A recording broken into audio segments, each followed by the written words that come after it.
Good afternoon, guys. Good to see some smiling faces. Missed seeing you guys a little bit, but glad to jump back on here and talk about the Memphis football program. Obviously, a great day for our program and our university as we continue to add student athletes. As many of you guys will know, a lot of these guys were our student athletes signed here in December. We were able to add a few more additions here today. Really excited. I think we'll also have some more news later in the day when things become official. So we're going to hold off on a true press release from the university here with maybe within the hour or so. We'll make sure we get that information out to you guys as soon as that's done. Obviously, now we're free to talk about transfers. They're enrolled and started with us as well. We were able to add quite a few guys there. But all in all, look, very excited about the future of this program. The type of young men we added not only are great football players, but the type of young men we want to represent the 901, our university, and continue to improve upon our football program. With that, I'll open up to any questions. Evan, first question. Ryan, good seeing you again. How are you? Good. Evan, good to see you. Good. So, you said, are there some kids, two things. One, are there some kids that you can speak on now, or are you just waiting for the full release to come? And yeah. Two, that was my first question. Yes. Absolutely. Yeah. There's some guys I can talk on now, right? I mean, we saw that, Zy Brockington, Javon Nelson, and Eric Randall are guys. We expect a couple more that we all talked about. And then there's quite a few walk-ons that we'll also be able to announce as well that are going to be great that will come through on our social media account here before too long. Okay, great. And then my second question is, obviously you mentioned the transfers, and that's kind of made this day even more big for you guys besides the new guys. Would you be able to speak on just kind of, what you're expecting from the five, mainly with Grant obviously coming in at quarterback? Yeah, really excited about him. I mean, Grant Gunnell, Devontae Dobbs, Julian Burnett, Shamar Nash, Javon Robinson, and I think, one guy that a lot of people think highly of is Jeremiah Oatsfall as well. But really excited about those guys. Plus we added a few others, and I think that's important. As we've all said, and I've talked about this, and I know you guys are delving into this as well, this transfer portal is a new realm for all of us. It's, and to lack of other words, it is free agency in essence. And you're constantly doing roster management. But let's talk about those individuals. We'll start with Grant, a quarterback that came from the University of Arizona, a highly recruited player out of high school. Grant's a smart guy. He's very big. Grant's at least 6'5", probably 225. Looks the part. He's done a great job trying to learn this offense as quickly as he can. He'll be thrown into the competition. He certainly is not our quarterback yet. The nice thing is we've got guys that we like in our quarterback room that will come and compete with him. Devontae Dobbs was, as you guys well know, one of the highest rated recruits coming out of high school at his time. A young man that I actually met unofficially when he visited our school a few years back. And obviously wasn't talking to him when he was at Michigan State, but when he went in the portal, that previous relationship and having the opportunity at one time when I was the O-line coach kind of butted him to reach back out and show his interest here. So we're excited about him. Julian Barnett, anybody that knows Julian knows that he's an athletic freak. We are going to be playing him at the defensive back position. I know he played some wide receiver at Michigan State, but we're going to throw him in the DB room and see what he's capable of. But he's a great, great athlete. Shamar Nash and Devon Robinson are two local guys, right, that left and went to SEC schools and realized that maybe not be the best fit for them. We expect both those guys to come in and contribute. And then Jeremiah Oatsfall, a young man from Austin P, who had a lot of success, a kid that I watched play in high school. We're excited to throw in the fold, and he'll kind of be moved all over on our offense, not just at quarterback, but wide receiver, maybe some running back, jack of all trades. Terry. Hey, how you doing, Coach? A long time no see. Good to see you, Terry. You doing okay? I'm well. I see you didn't get much rest when you left the bowl game. Yeah, I got you. that and the season aged me about 20 years, but yeah. Question. I know that Gunner's going to be here, but how many more guys going to enroll in school early so to get that early start on the spring? Yeah, so that we're at where we're at. So once school has started for us, generally within 4 days of the school start, you can't bring any more guys in. So our roster guys right now, just so you know, not including the signees today, but going into spring practice, and I know some of you guys have asked about seeing that roster. It's just as we're cleaning some things up. we're at 103 currently on our roster. It's the largest roster in my short history at Memphis that it's ever been. And I think part of that is, right, you had some of these guys coming back. And so, Terry, for that, we won't have any more new enrollees. So even if, and I don't mind, this is just a general overview and education for all of us, right? If a kid goes in the transfer portal from another school, I can't bring them here until June, until that next session starts, really. So that's kind of the way this whole deal works. And vice versa, right? If a young man leaves us into the portal, but our roster is getting pretty darn full with where we're at and what we can do and move things around. So as you well know, like I said, Terry, it's about roster management. But yeah, the 103, let's knock on wood that those are the same guys we were able to go out there and compete in spring ball with. Christian? Coach, you talked about Grant Gunnell a little bit and the competition in the quarterback room. How excited are you for that? The spring, you talked about the spring the other day on that Memphis UCF broadcast, and I would imagine a lot of your spring is going to be evaluating that quarterback battle and seeing which guy steps up. So how excited are you to watch that unfold? Yeah, very excited. Obviously by nature I go towards the offensive lineman, but now I'll be going towards the pretty boys and hanging out with the quarterbacks. And I think that's important. We know that position's as instrumental to anything we want to do as a program moving forward. And, the nice thing is we feel like we got 4 guys that go in there to compete, right? Keelan Brown, Grant Gunnell, Peter Parrish, and then Seth Hennigan, who just came here, right? Literally, Seth played I mentioned this the other day on the radio. Seth played his state championship game, got about 3 hours sleep, and was on his way here to start his career at Memphis. So we got 4 quarterbacks that we feel like can come in and compete for that starting job. And guess what? Doesn't mean I'm not always going to look in the portal, constantly bringing competition. That goes at every single position we have. Cassie? Hey, Coach, can you kind of talk about that transfer portal? It's like an enigma. We don't really know what it's like in there. But are you looking for specific pieces? Are you looking at names? Or how are you kind of attacking that? That's a great question, Cassie. And I talk about it with our staff all the time. Okay. You sit there and say, okay, ideally we want this many scholarships at this position. We want this many scholarships at this position, but literally an entire room, let's use our tight end room, for example. We'll say you have 6 scholarship tight ends. Well, if you lose 3 to the transfer portal, all of a sudden now does it make sense to go get 3 transfer tight ends? Or are you better off recruiting high school guys and developing them? And are you trying to, get your walk-ons to develop into scholarship type players? All those things are kind of, you delve into it in your roster. I mean, you may have plenty of numbers and then the next day that could change. So that's a great question. I think right now we're looking at best available players that best fit what we want to do. There's been some great, highly touted guys that have gone the portal that have showed interest in us that I have said, hey, it's just not the right fit for us. And that may be because of the numbers at that position.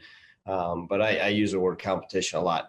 We've got probably more running backs on scholarship than most programs. And that's part of it. And, at some point, some of those guys got to step up and and the reality of this is it doesn't shock me if, after spring ball, more guys from the University of Memphis are getting into the transfer portal. That's the way this is.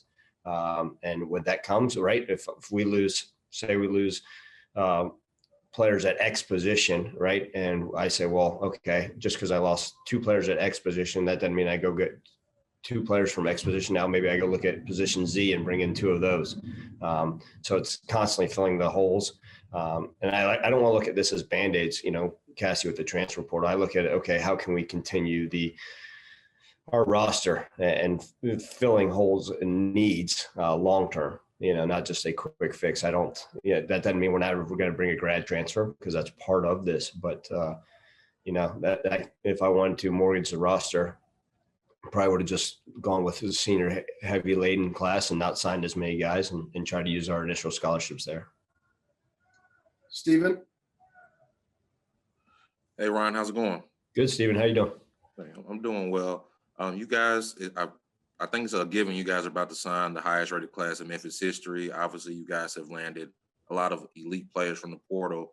What do you think has just kind of led to you and the staff just being so successful these last few cycles? Yeah, Steve and I people will ask, and I know Brian's on here too, and some you got Christian, Jonah, people always say, well, does it matter the rating of the class?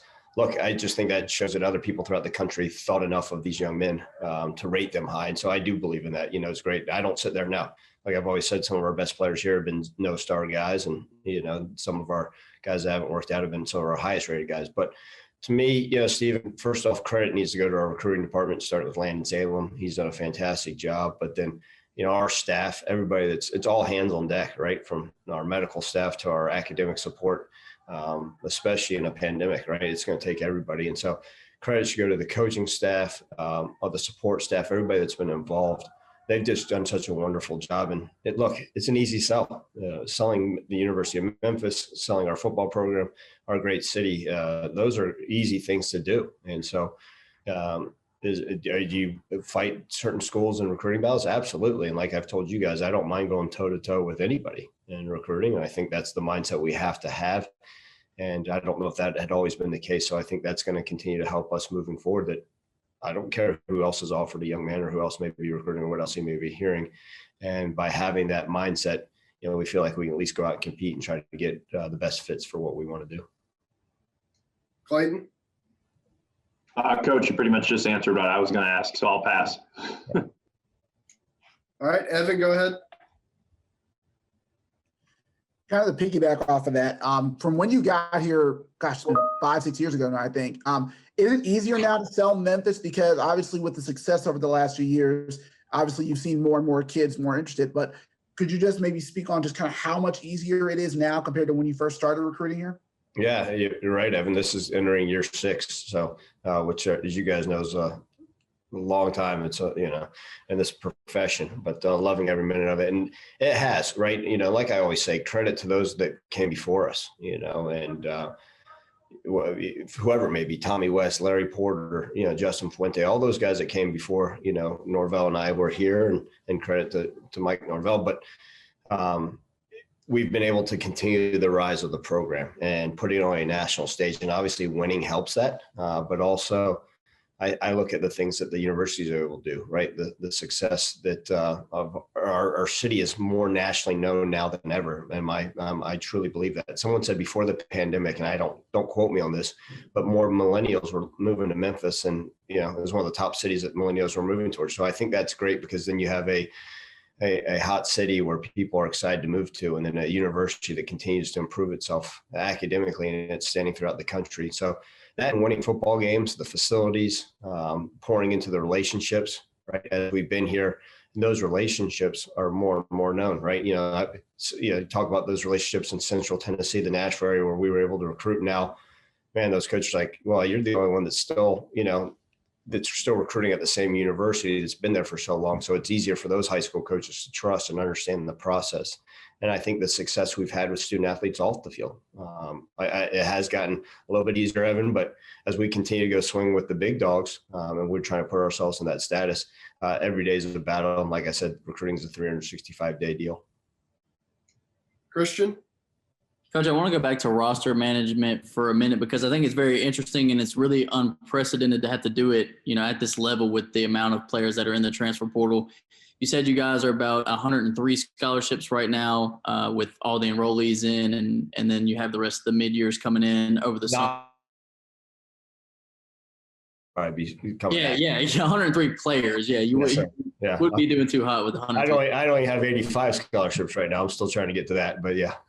Right. So with that amount of players and that amount of people to just navigate and have to deal with that many players, what has this process been like, going through the transfer portal, having guys go into the transfer portal, and just roster management over the past couple months? What's it been like for you? Yeah, Christian, that's a great question. And I've been pretty open with you guys about this whole thing. There's certain players that have entered the portal that have come and talked to me in my office, and I've said, hey, it may be in your best interest, when they talk about entering the transfer portal, because we try to educate our guys and let them know, hey, right now there's 1,200 kids in the portal, and you do the math, it's near impossible for you to find a home, and allow them to say you're right. And then there's others that say, that talk to me about what they want to do academically, and I recommend, if that's something they want to do, they have the ability to go in the portal. One of the things, I'll share a story with you. I had a coach, I won't name names, but across the country, a head coach that was going to dismiss a player from his team. Okay. And he called the meeting with the player that afternoon Well, that morning, the player went on social media and said, I'm entering the transfer portal. And the local media in his area were all up in arms. And he told me his athletic director called and said, what the heck? Why is this kid leaving?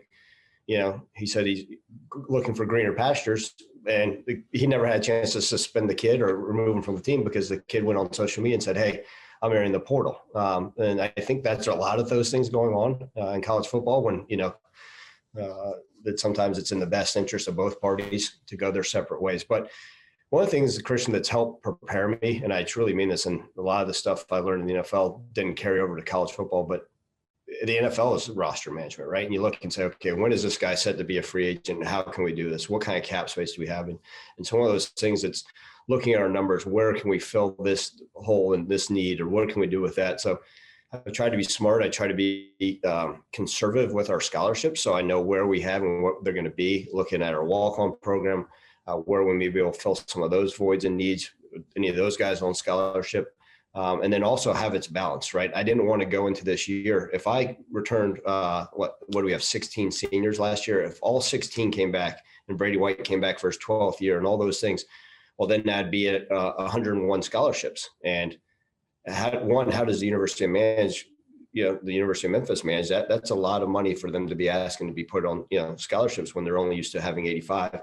And then what do I want the roster to look like? Do I want it to be, I'm going into a year with 32 seniors, and then I didn't sign many freshmen just because, but that's not fair. And like I said, we're trying to build this thing for long-term success. So I look at all those things, Christian, and to piggyback off of Cassie's question is, what positions, where can we go? What year is this guy? And, do we need to fill that void? And instead of just randomly just going and finding the absolute best players available, it's where are the holes, or where can we add more competition, I guess. Long-winded answer to your question, but I hope that makes some sense. And it's, guess what, guys, there may be somebody from our roster may go into the transfer portal today, and reality, it may not have a effect on what we need to do immediately because, one, we can't bring anybody in, but okay, maybe that was a position that we had enough guys at, right? Or it may be a position that, okay, as soon as we're able to add more guys, that's got to be someone we got to bring back in. So it's ever changing, it's ever flowing. It's made, we always say recruiting is an everyday deal. But now, I joked around with you guys during COVID. I used to take the depth chart and the game plan home with me, waiting back for those Thursday night results. Now I take our depth chart and our entire roster home with me, to see, okay, where does this, if someone goes into the portal on our own roster, I try not to get upset, try not to get frustrated about it. It's part of this whole deal. We got two more, starting with Terry.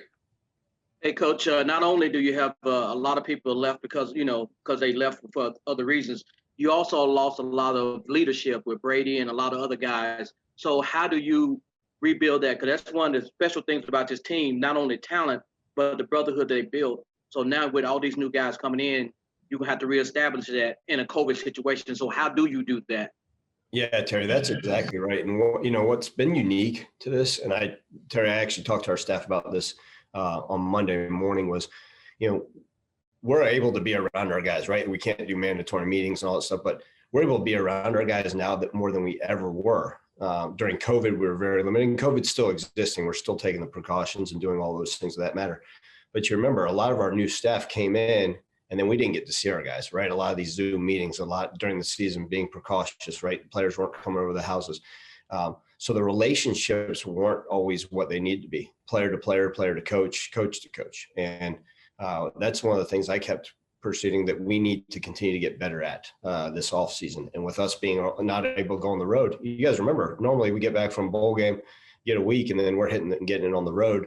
And then I'm coming back, for a quick signing day deal, take a couple of days off and then back at it. And so being around the guys has helped. But I also think it's my job is to help develop the leadership.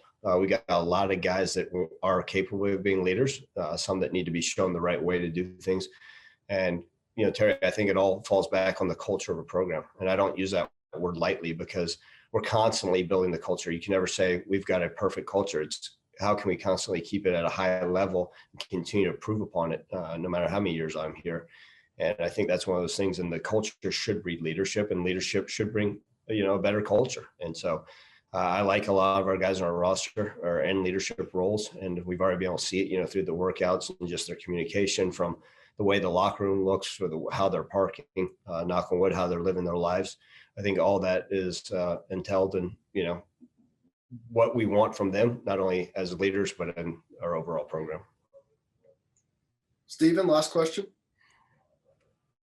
Hey, Ryan, coming into the cycle, I guess, what were the positions that you thought were the biggest area of needs? And now that you guys have mostly the classes intact, how do you think you guys did in terms of addressing those needs?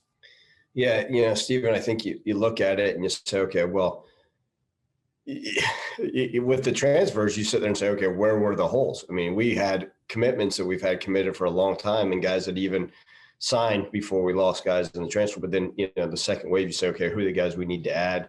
What do we got to get here or there?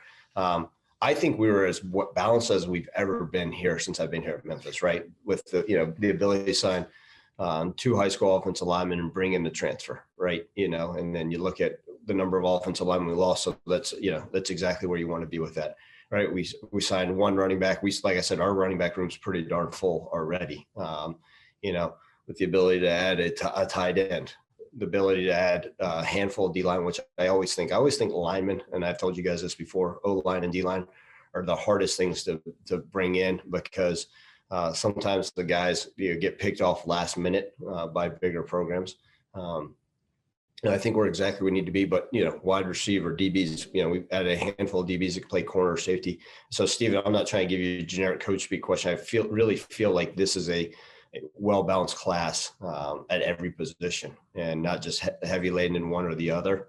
And then at the end of this thing, when it's all said and done, when the dust settles, and it may be May, when spring ball is done, we may say, okay, where do we fill other voids we need, right? Whether some of our guys enter the portal, or, hey, we still got a couple scholarships out there available now in order to get to our 85. Where do we need to find those and proceed from there? Thank you, Coach.